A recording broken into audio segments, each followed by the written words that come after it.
নামি দামি হোটেলগুলোতে সকালে নাস্তার জন্য এই সবজিটা কিন্তু তৈরি করে থাকে। আপনারা বিভিন্ন সময় হোটেলে গিয়ে এই সবজিটা খেয়ে থাকেন। এই মিক্স সবজিটা কিভাবে করে হোটেলে তৈরি করে থাকে আজ আমি আপনাদের সাথে সবকিছু শেয়ার করব, একদম পারফেক্ট ভাবে আপনাদেরকে এই রেসিপিটা শিখিয়ে দিব। ফার্স্ট আমার এখানে হাফ কেজির মতো গাজর আছে, আর এই গাজরগুলো সিলার পরে এখন কিউব কিউব করে কেটে নিচ্ছি।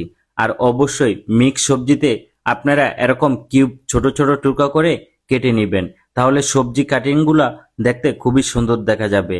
এখন বটবটিগুলো কেটে নিব। আমিও বটবটিগুলো একদম কিউব সাইজ করে কেটে নিয়েছি। তারপরে কেটে নিব পেঁপে। আমার এখানে একটার মতো পেঁপে এখানে দিয়ে দিচ্ছি। আমি কিন্তু 200 গ্রামের মতো বটবটি ব্যবহার করেছি। আমার পেঁপেটা কাটা হয়ে গেছে, এখন আমি আলু কেটে নিব। আলুটা অবশ্যই আপনারা একটু বেশি দিবেন। আপনারা চাইলে এখানে মিষ্টি কুমড়ো দিতে পারেন, আপনারা চাইলে পাঁচমিশালি যে কোনো সবজি এখানে ব্যবহার করতে পারেন। আপনাদের পছন্দ অনুযায়ী আপনারা সবজি নিয়ে নিতে পারেন, এখানে কোনো সমস্যা নেই। তারপর আমি চিচিঙ্গা কেটে নিচ্ছি। আমার এখানে 2-3টা চিচিঙ্গা আছে, এগুলো ছোট ছোট টুকরো করে কেটে নিলাম। তারপরে আমার এখানে ফুলকপি দিয়ে দিলাম। এখন কেটে নিচ্ছি ব্রোকলি। আমার কিছু ব্রোকলি ছিল, তাই আমি ব্রোকলি এখানে দিয়ে দিলাম। এই ব্রোকলিটা অপশনাল, আপনাদের বাসায় না থাকলেও কোনো সমস্যা নেই। তারপরে পেঁয়াজ কেটে নিলাম, তারপরে পাতাকপিও কিউব সাইজ করে এখানে কেটে দিলাম। সবগুলো সবজি কাটার পরে খুবই ভালো করে মিক্স করে নিচ্ছি, এমনকি সবজিটা ভালো করে ওয়াশ করে এখন একটা কড়াইতে নিয়ে নিলাম।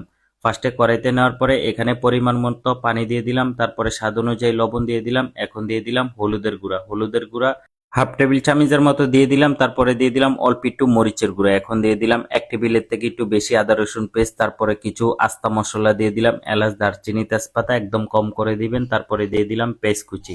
আমার এখানে বড় সাইজের 3-4টা পেঁয়াজ এখানে দিয়ে দিলাম। তারপরে দিয়ে দিলাম 150 গ্রামের মতো সয়াবিন তেল। তারপরে এই সবজিটা খুবই ভালো করে সিদ্ধ করে নিব। অল্প পানি দিয়ে আপনারা সবজিটা সিদ্ধ করে একদম মাখা মাখা করে নিবেন। তারপরে এখানে দিয়ে দিলাম কাঁচামরিচ।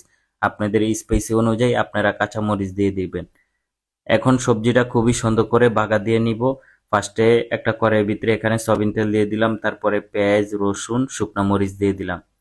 এখন দিয়ে দিচ্ছি পাঁচফোড়ন। পাঁচফোড়নটা অবশ্যই আপনারা হালকা একটু ব্যবহার করবেন, তাহলে সবজির গ্রানটা খুবই সুন্দর একটা গ্রান চলে আসবে।